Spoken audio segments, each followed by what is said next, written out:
Hello viewers, this is Dr. Mohammad Suhaib Rauf from Al Rauf Remedies and Al Rauf Hijama and Unani Research Center, Deoband. आज हम आपके लिए लेकर आए हैं कुछ हेयर रिलेटेड इश्यूज जिनके बारे में हम आपको अवेयर करेंगे, कुछ मेडिसिन से रिलेटेड और इनके कॉजेस से रिलेटेड कुछ बातें। आज हम आपसे बात करने जा रहे हैं हेयर इश्यूज के बारे में। कि हेयर इश्यूज का जो सब्जेक्ट हमारे पास ये काफ़ी लोगों की डिमांड आ रही थी। उसकी डिमांड के बाद हमने सोचा कि एक वीडियो रिकॉर्ड किया जाए।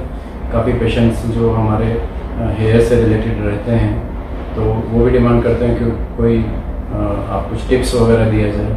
तो सबसे पहले हम आपको बताएंगे हेयर के बारे में कि इसमें कितने टाइप के इश्यूज होते हैं। क्लासिफिकेशन हम इसका करेंगे आज।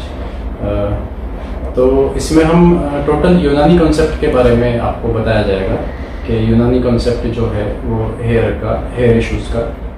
तो एक्चुअली इसमें 3 तरह के इश्यूज होते हैं हेयर फॉल में। एक तो होता है सबसे पहले जो सबसे ज़्यादा मरीजों की जो प्रॉब्लम आती है वो होती है बालों के गिरने से रिलेटेड, कि बाल गिर रहे हैं। दूसरी प्रॉब्लम होती है बालों की थिकनेस, मोटाई कम हो जाती है। एक तो हो गया गिरना, एक हो गया बालों की मोटाई का कम हो जाना। तीसरा इशू इसमें आता है बालों का सफ़ेद हो जाना। तो 3 तरह के हमारे इश्यूज होते हैं जिसमें बाल गिर रहे हैं, सफ़ेद हो रहे हैं और बाल पतले हो रहे हैं। सबसे पहले हम इसमें इन 3 क्लासिफिकेशंस में सबसे पहले हम बात करेंगे प्रीमैच्योर ग्रेइंग, यानी बालों के सफ़ेद हो जाने के बारे में। अब पेशेंट आते हैं कि जी डॉक्टर साहब कोई ऐसा तेल दीजिए जिससे बालों का सफ़ेद हो जाना बंद हो जाए, या जो बाल सफ़ेद हो चुके हैं वो काले पड़ जाएं। तो सबसे पहले मैं अपने व्यूवर्स को बताना चाहता हूँ कि ऐसा बिल्कुल भी पॉसिबल नहीं है, क्योंकि बाल एक बार सफ़ेद, आप इसकी साइंस को इस तरह समझें कि जैसे कोई पेड़ है, मसलन पेड़ का जो पत्ता एक बार पीला पड़ चुका वो दोबारा से हरा वापस नहीं हो सकता। उसकी कोई दुनिया में ऐसी दवा नहीं है जो उसको वापस से अपने असली ग्रीन रंग पर ला सके। तो इसी तरह बालों का इशू है, एक बार जो बाल सफ़ेद हो चुका वो दोबारा काला नहीं हो सकता। तो आइए जानते हैं प्रीमैच्योर ग्रेइंग यानी बालों के सफ़ेद हो जाने के क्या क्या वजूहात हैं। सबसे पुरानी, सबसे बड़ी वजह है नज़ला, पुराना नज़ला, या जिस्म में हमारे बॉडी में खिलते बलगम का बढ़ जाना, फ्लैजिंग का बढ़ जाना, जो एतदाल से ऊपर हो जाता है।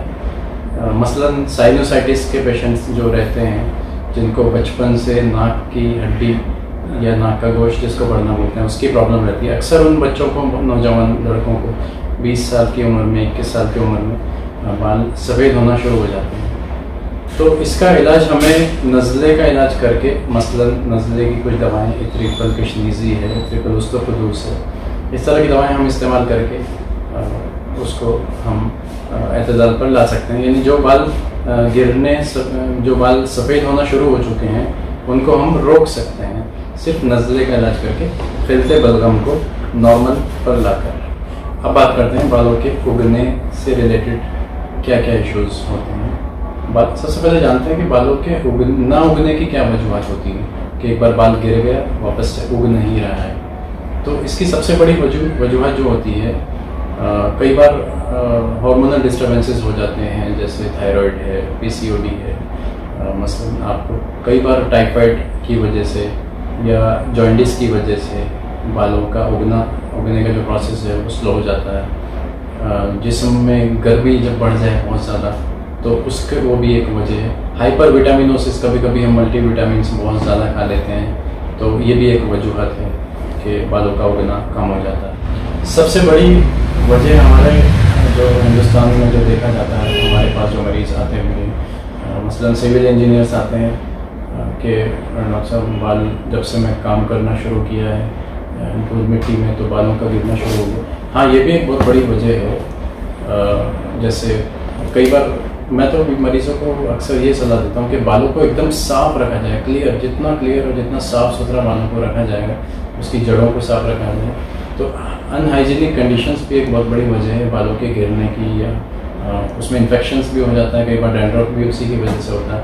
कई बार हम मरीज़ का मिजाज कई बार गर्म होता है, हम सरसों का तेल लगा करके धूप में घूमते हैं तो वो भी एक सर में गर्मी पैदा कर।